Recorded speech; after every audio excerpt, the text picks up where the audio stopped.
Quero saudar cada irmão, cada irmã presente aqui na igreja, você que nos acompanha pelo canal da internet, com a graça e a paz de nosso Senhor Jesus Cristo. Amém?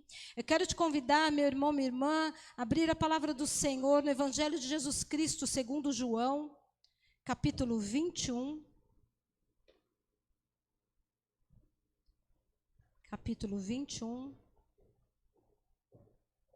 Leremos do versículo 15 ao versículo 19.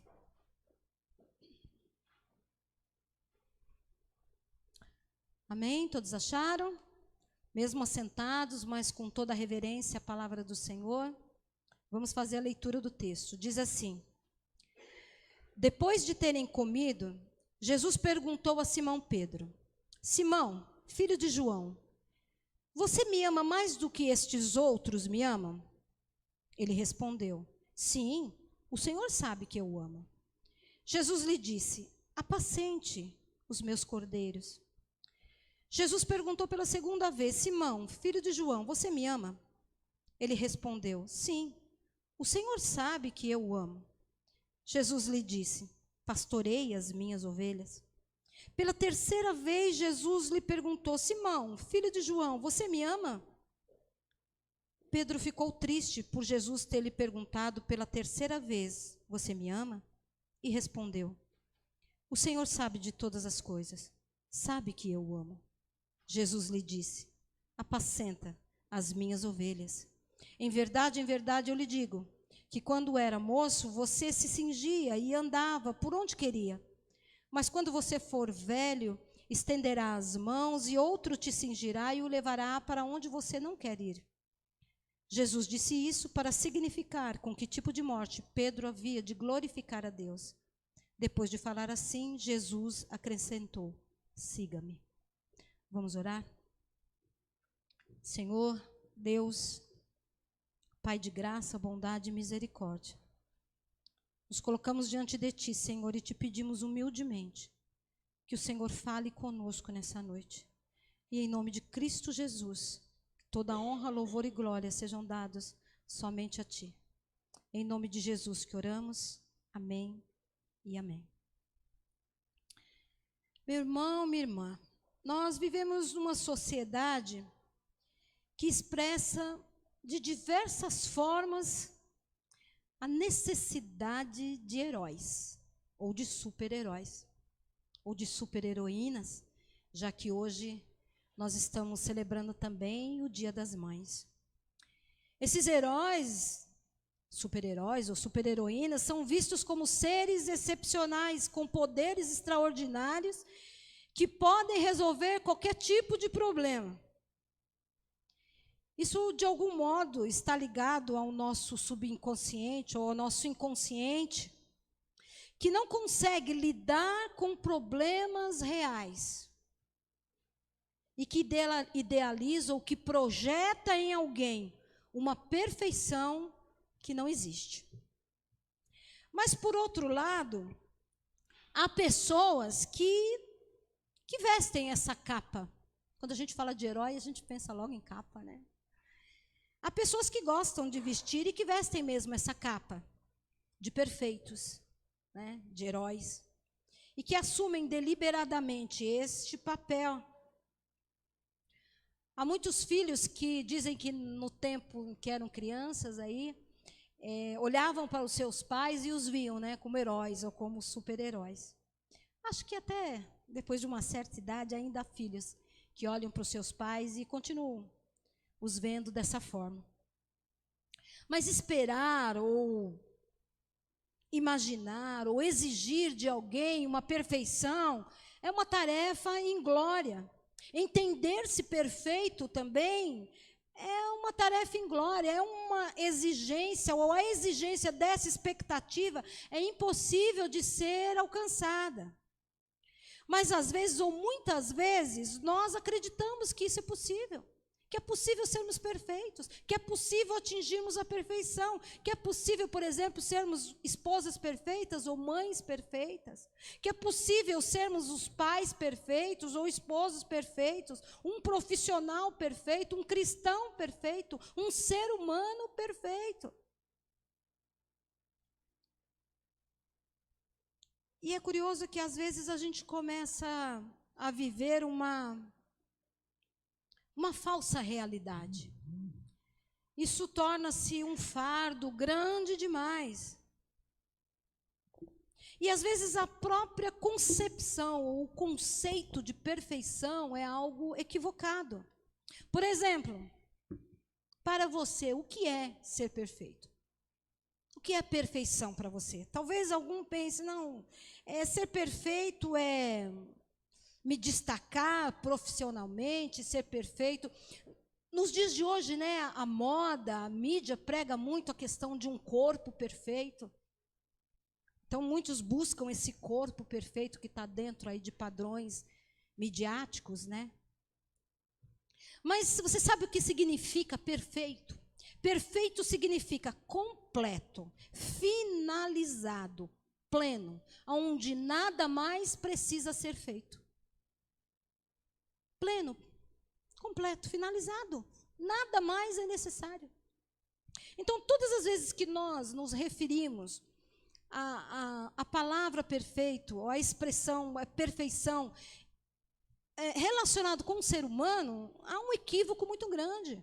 Porque, principalmente para a palavra de Deus, ou para o cristão, a perfeição é um processo que se inicia na nossa conversão, quando nós aceitamos Jesus como Senhor e Salvador das nossas vidas. Inicia esse processo, então, que para nós metodistas é muito importante, faz parte da nossa doutrina, a doutrina da perfeição cristã. Mas é um processo que nós vamos levar a vida inteira. E somente quando nós estivermos na glória com o Senhor, esse processo estará finalizado. E essa ideia de que podemos ser perfeitos aqui, ela é ilusória, ela é fantasiosa, e mais cedo ou mais tarde, diante da realidade da vida, diante das demandas da vida, diante dos desafios da vida, essa exigência de perfeição, quer ela venha de dentro de nós, ou quer ela venha do exterior, das pessoas nos cobrando, daqueles que nos cobram, daqueles que estão ao nosso redor nos cobrando essa perfeição, mais cedo ou mais tarde, como se diz no popular, a nossa ficha tem que cair. Nós precisamos compreender que não somos perfeitos e que nem poderemos ser. E se isso não acontecer, se essa consciência não nos alcançar, nós corremos o risco de adoecermos. Corremos o risco da não compreensão de que sermos perfeitos não é possível, virar uma patologia. O chamado, então, aí, perfeccionismo. Somente Jesus é a expressão, ou somente em Jesus está a manifestação de toda a perfeição. Somente Jesus é perfeito. E quando nós nos impomos essa ditadura de busca de perfeição, nós sofremos. Porque por mais que a gente faça, por mais que a gente tente, nós não conseguiremos jamais sermos perfeitos. O perfeccionismo, então, enquanto patologia, nós podemos entender que quando uma pessoa entra, ou quando a pessoa adere a um movimento contínuo de expectativas e de interpretações a respeito da vida, que a levam a uma avaliação irreal de si mesmo e daquilo que a cerca. E é preciso observar de onde ou para onde se direciona esse movimento ou essa busca. Há aquela que é chamada ou aquele que é chamado do perfeccionismo auto-orientado, que é quando a própria pessoa busca ser perfeito, quando essa exigência vem de si mesmo para si mesmo. Há aquela outra busca que é orientada para o outro ou pelo outro, quando nós exigimos de outro essa perfeição, ou quando outros exigem de nós essa perfeição. E há aquela busca que é aquele movimento que é social, né? Quando a sociedade exige de nós uma alta performance, uma eficiência, padrões elevadíssimos. E nós precisamos, então, compreender e assumir que isso é uma tarefa impossível de ser realizada, impossível de ser cumprida. Vamos deixar os heróis lá só para os quadrinhos ou para as telas dos cinemas, né? onde a gente compreende que aquilo faz parte apenas de uma fantasia, de um autor, de um roteirista, mas que na vida real as coisas são bem diferentes. Os problemas são reais, os desafios são reais e as pessoas são reais. Nós, que precisamos enfrentar essas batalhas do dia a dia, somos pessoas reais. E diante então dessa constatação, nós podemos dizer também que existem aqueles anti-heróis. E eu estou chamando aqui esses anti-heróis, ou considerando esses anti-heróis, como aqueles insatisfeitos. Aqueles que estão sempre buscando mais, que nunca estão satisfeitos com aquilo que já possuem. E que nunca valorizam aquilo que já têm. Porque querem sempre aquilo que não têm. Acreditando que lá, ou que quando conquistarem aquilo que ainda não têm, então serão perfeitos. Então a vida será perfeita, então o trabalho será perfeito, então os relacionamentos serão perfeitos. Esses são aí os anti-heróis. Mas quando a gente chega a essa conclusão, olha, a perfeição é uma ilusão, eu sou um ser imperfeito, nós temos duas opções, vamos dizer assim. Ou nós assumimos essa condição de sermos mesmo imperfeitos, entendendo que nós não podemos atender a essa expectativa, e nós decidimos então que apesar de não sermos perfeitos, apesar de seres imperfeitos, apesar disso, nós vamos viver com dignidade, nós vamos viver com integridade. O que isso quer dizer? Isso quer dizer, olha, eu sou como sou, mas eu não estou satisfeito com quem eu sou. E a cada dia eu vou buscar ser uma pessoa melhor, um pai melhor, uma mãe melhor, um marido melhor, uma esposa melhor, um cristão melhor, uma pessoa melhor. Vou encarar a minha realidade e vou oferecer a cada dia o melhor de mim. Vou me tornar a cada dia uma pessoa melhor, melhor do que fui ontem, e amanhã serei melhor do que estou sendo hoje. Mas há uma outra opção também.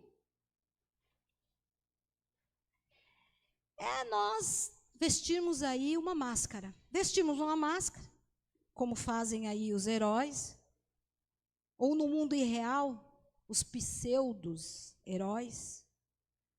Usarmos uma máscara e parecermos, então, ser outra pessoa. Não ser quem nós somos, ou pelo menos não parecer ser quem nós somos.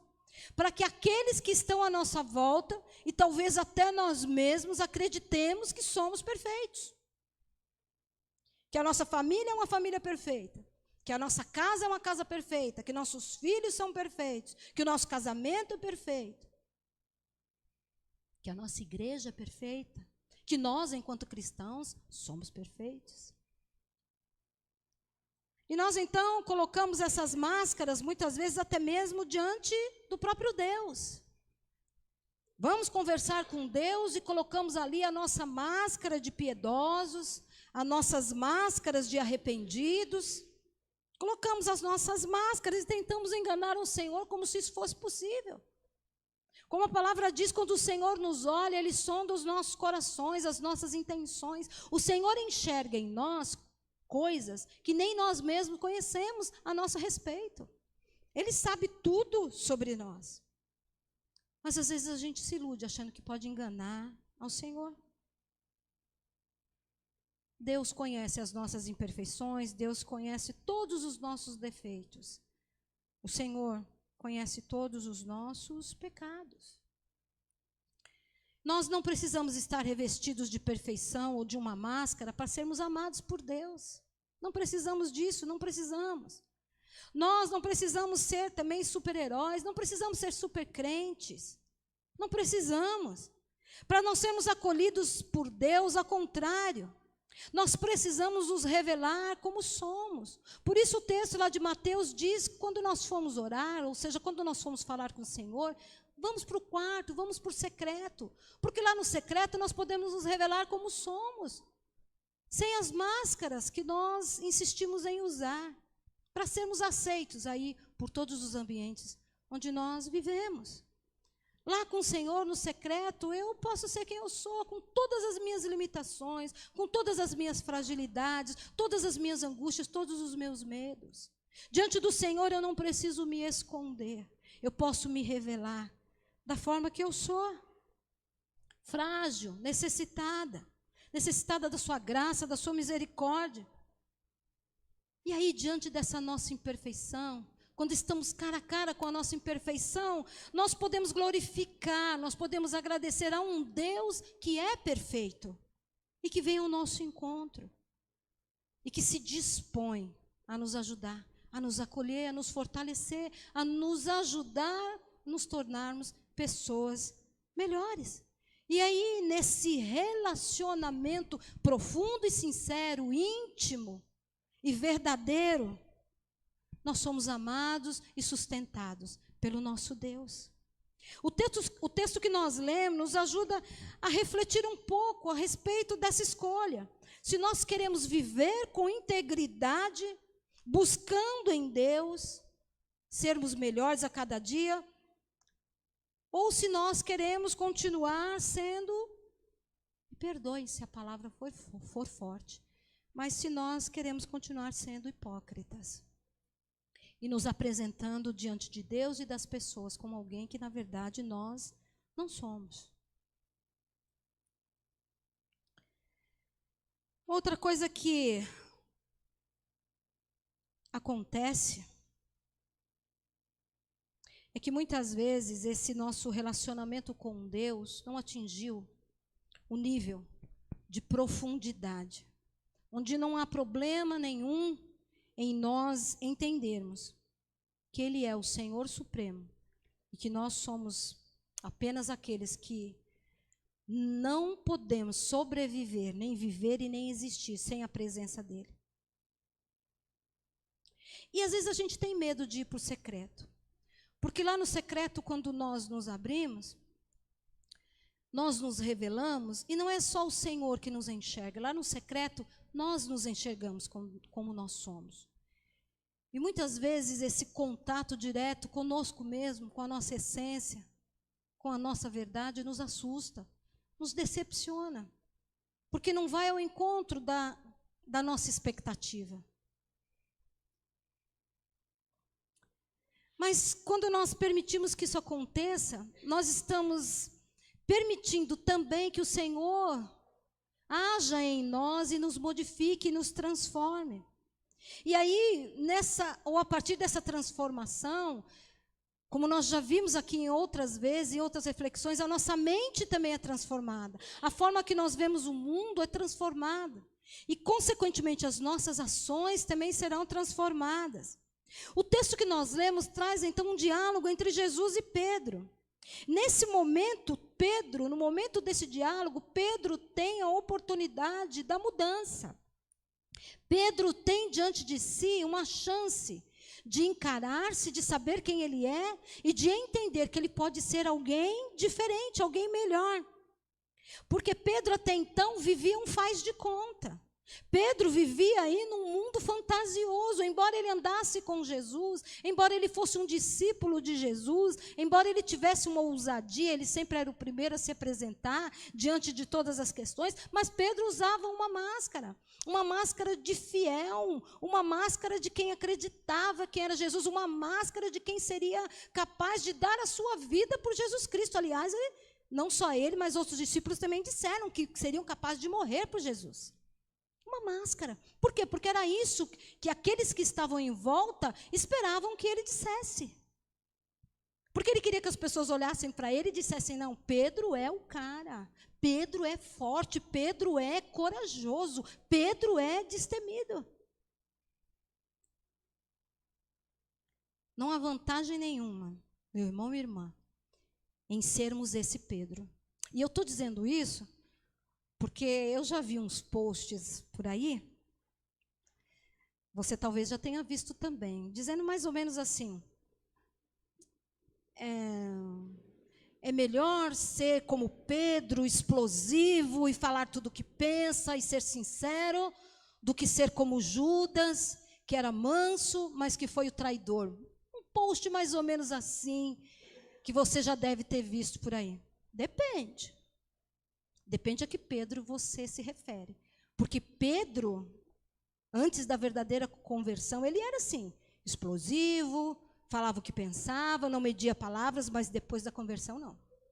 Depois da conversão, Pedro era aquele homem sábio, se tornou aquele homem sábio, que num sermão dele em Pentecostes, mais de 5.000 pessoas se converteram. Então pense bem, antes de você fazer aí as suas escolhas. Vamos nos lembrar então de algumas passagens bíblicas. A multiplicação dos pães. Está lá no mesmo livro que nós vimos, João, capítulo 6. Diz então que ali alguns discípulos, a multidão, aqueles que acompanhavam Jesus, depois se fartarem de pães e de peixes, na manhã seguinte procuraram Jesus porque eles queriam mais pão. Eles não queriam Jesus, não queriam a presença de Jesus, queriam mais pão. Não haviam entendido então quem Jesus era. E Jesus então oferece a essa multidão o pão da vida, ou seja, Jesus se oferece a essa multidão. E o que acontece? Eles se escandalizam e começam a murmurar a partir da revelação de Jesus, dizendo, eu sou o pão da vida. E em meio a esse escândalo, e muitos discípulos, muitos que já seguiam Jesus, também se escandalizam e começam a ir embora, abandonam Jesus. E aí Jesus pergunta para os seus discípulos, para os mais próximos, vocês também querem ir embora? Vocês também estão escandalizados com essa revelação? E aí Pedro, como sempre, toma a frente e pergunta a Jesus, para onde nós iremos? Para onde nós iremos ou para quem nós iremos, se só o Senhor tem as palavras de vida eterna? Talvez de uma forma intuitiva, Pedro deu a resposta certa. Porque é mesmo na vida eterna, ou só na vida eterna, que nós encontraremos a perfeição. Mas esse Pedro do capítulo 6, aí, versículo 68, que confessa Jesus como o Messias, como o Senhor da vida, embora essa confissão fosse sincera, porque Jesus diz, olha, foi o Espírito, ou foi o meu Pai quem te revelou, então tudo aquilo que vem de uma revelação do alto é verdadeiro, mas ainda era um coração humano, não era ainda alguém que havia nascido de novo, que havia nascido do Espírito, que estava falando essas coisas. Era apenas Pedro, o Pedro explosivo, sujeito a todas as vicissitudes da vida. Mas em outro momento, lá no capítulo 13, do mesmo evangelho, quando Jesus lava os pés, Pedro se escandaliza. E Pedro diz, não, Senhor, os meus pés o Senhor não vai lavar. Ou seja, ele ainda não havia compreendido qual era a missão de Jesus. Ele não havia ainda compreendido que Jesus havia vindo para servir. E ele, como um discípulo, também precisava aprender a servir. No capítulo 21, ou no versículo 21 do capítulo 13, Jesus anuncia que um dos seus discípulos o haveria de trair. E Pedro encosta em João. Eu fico até imaginando, Pedro encostando em João, cutucando João assim, dizendo, pergunta para ele, você que é chegado dele, você que é mais chegado dele, pergunta para ele, quem é o traidor? Por que será que Pedro queria dizer isso? Eu imagino, conhecendo aqui através dos relatos bíblicos a personalidade de Pedro, eu imagino que Pedro queria ir lá afrontar o traidor. Amedrontar o traidor, como dizem aí, botar terror, tocar terror no traidor. Sabe, você vai trair Jesus? Não trai não, porque se você trair Jesus, eu imagino, Pedrão, chegando lá e querendo resolver as coisas do jeito dele, do jeitão dele. Mas ele não fica sabendo quem é o traidor. E aí no final do capítulo 13, olha que interessante, depois de tudo isso, Pedro chega para Jesus e diz que daria a própria vida por Jesus. Pedro diz para Jesus que morreria por ele. E o que é que Jesus diz para Pedro?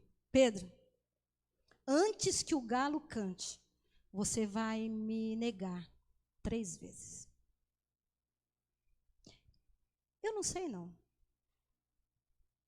pensamento meu. Eu acho que Pedro não acreditou.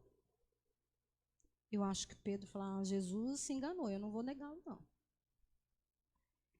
Mas, enfim, a gente conhece a história, a gente sabe o que aconteceu, né? E no capítulo 18, então, quando Jesus é preso e Jesus se entrega ali sem nenhuma resistência, Pedro se desespera. Pedro não se conforma com aquela atitude de Jesus. O que Pedro faz? O que Pedro faz? Corta a orelha de um dos soldados. Por quê? Porque Pedro falou, não, Jesus, você está aí muito quietinho, deixa que eu resolvo. Deixa que eu faço do meu jeito. Era o Pedro explosivo. Era o Pedro sabedor de toda a verdade, que resolvia as coisas do seu jeito. Mas Jesus faz a opção de se entregar, sem resistência.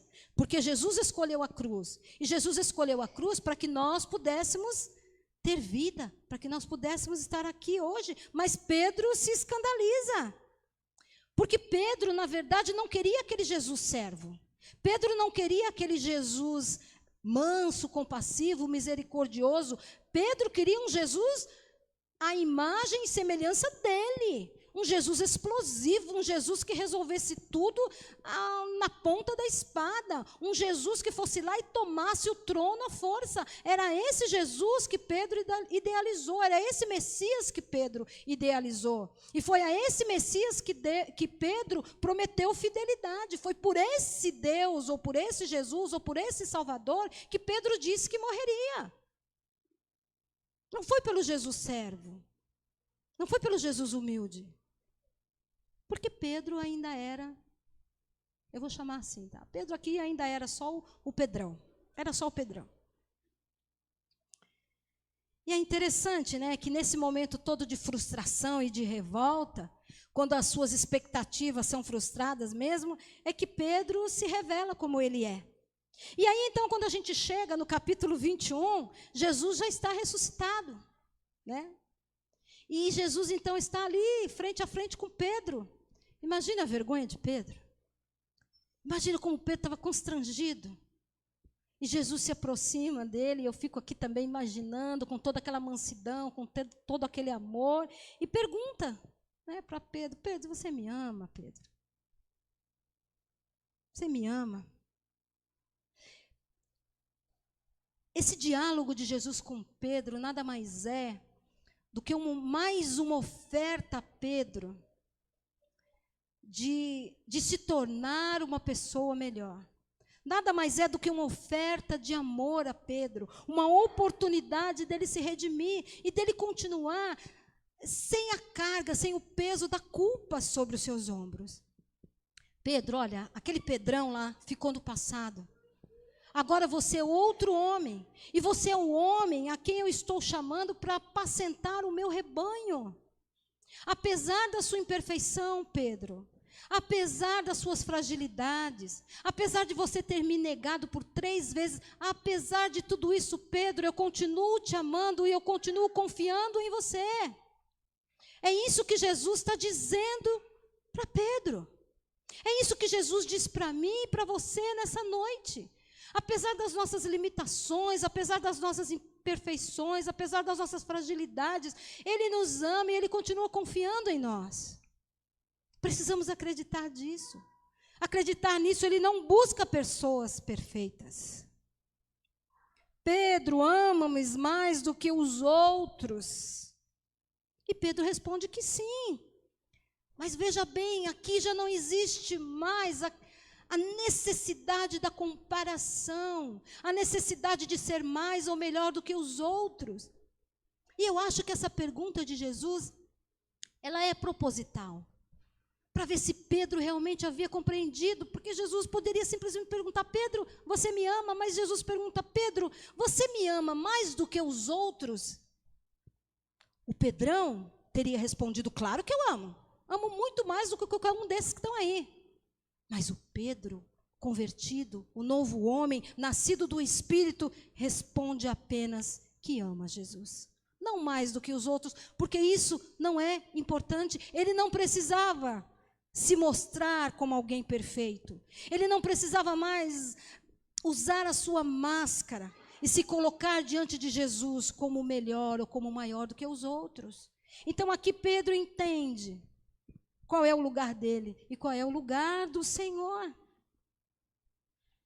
Pedro não está preocupado mais com quem foi que traiu Jesus, ele não está preocupado mais se ele é o mais forte, não está preocupado com mais nada disso. Pedro só queria ser fiel, Pedro só queria ser um verdadeiro discípulo. E aqui esse Pedro não só seria, como foi capaz de morrer pela causa do Evangelho. O Pedro convertido. E Jesus pergunta novamente para Pedro: Pedro, você me ama? Ele diz: sim, Senhor, o Senhor sabe que eu te amo. E pela terceira vez, Jesus pergunta: Pedro, você me ama? Aí Pedro já está triste. Né? Eu imagino também aqui que nesse momento veio à mente de Pedro a lembrança dele negando Jesus 3 vezes. Talvez ele tivesse pensado assim: ele sabe que eu neguei. Então ele está duvidando do meu amor. Então Pedro se entristece e diz: Senhor, olha, o Senhor sabe de todas as coisas. Então o Senhor sabe que eu te amo. O Senhor sabe que o meu amor é verdadeiro. Sim, Jesus, eu te amo. E Jesus então confia a Pedro o pastoreio do seu rebanho e o vocaciona. Siga-me, de Jesus para Pedro. Isso nos ensina que Jesus espera de nós, então, não é perfeição, mas um coração íntegro e um coração sincero, que reconhece que é limitado, que reconhece que é fraco. E às vezes nós pensamos que para sermos usados por Deus, nós precisamos parecer fortes, nós precisamos ser os melhores, precisamos nos comparar com os outros. Mas, na verdade, o que Jesus, o que Deus, o que o Senhor espera de nós, é que nós nos apresentemos diante dele exatamente como somos, limitados, pequenos, incompletos, porque não somos perfeitos. Isso está revelado lá em 2 Coríntios 12, a parte B do versículo 10, quando Paulo, é aquele momento em que Paulo ora ao Senhor, ora a Deus, pedindo que ele retirasse um espinho da carne, e diante da negativa de Deus, Paulo reconhece que quando ele é fraco, aí é que ele se torna forte. E no versículo 9, diz assim, que o poder de Deus, o meu poder, aí o próprio Deus dizendo, a minha graça te basta, porque o meu poder se aperfeiçoa na sua fraqueza. Então, a perfeição de Deus, o perfeito poder de Deus se revela quando nós nos compreendemos fracos. E nessa disposição, então, sincera, de servir como Jesus serviu, lavar os pés dos outros, servirmos. Alguém que sabe que na caminhada vamos tropeçar, nós vamos tropeçar sim. Mas o Senhor vai sempre nos dar força para nos levantarmos, para nos arrependermos e para recomeçarmos. Entendendo que a verdade não está conosco, que a melhor forma de fazer as coisas não é a nossa, mas a forma do Senhor. E assim, então, Ele nos vocaciona, Ele nos chama para a sua obra. E quando nós nos entendemos assim, nós somos pessoas alegres, apesar de nos reconhecermos pecadores. Nós somos alegres porque nós sabemos que nós temos sempre, ou que sempre nos é oferecida, a oportunidade de voltarmos para o caminho, de nos reencontrarmos com o Senhor, de sermos alcançados pela graça e pela misericórdia dEle. O Senhor, então, é como aquele pai que oferece os braços, ou que abre os braços, diante do filho, do pecador que volta, que se arrepende. O poder de Deus, então, se aperfeiçoa e se revela na nossa fraqueza. Então não há nada mais forte, meu irmão, do que você e eu nos entendermos fracos. Eu quero te convidar a fechar os seus olhos. Se colocar diante do Senhor, reconhecendo as suas fraquezas, reconhecendo as suas limitações, reconhecendo que você não é perfeito, você não é perfeita. mas dizendo para o Senhor que você deseja ser aperfeiçoado e aperfeiçoada por Ele. Não se esqueça que Deus conhece o seu coração, que não é possível enganar a Deus. Submeta-se a Ele nesse momento. Descarte todas as máscaras que você tem usado diante do Senhor. Se reconheça dependente dEle. Olhe para o seu irmão como alguém que, como você, carece da graça e da misericórdia do Senhor.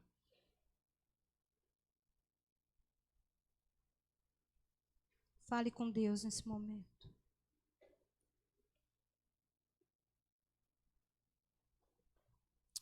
Se você quiser colocar uma das suas mãos no seu coração, faça isso, como demonstração de rendição.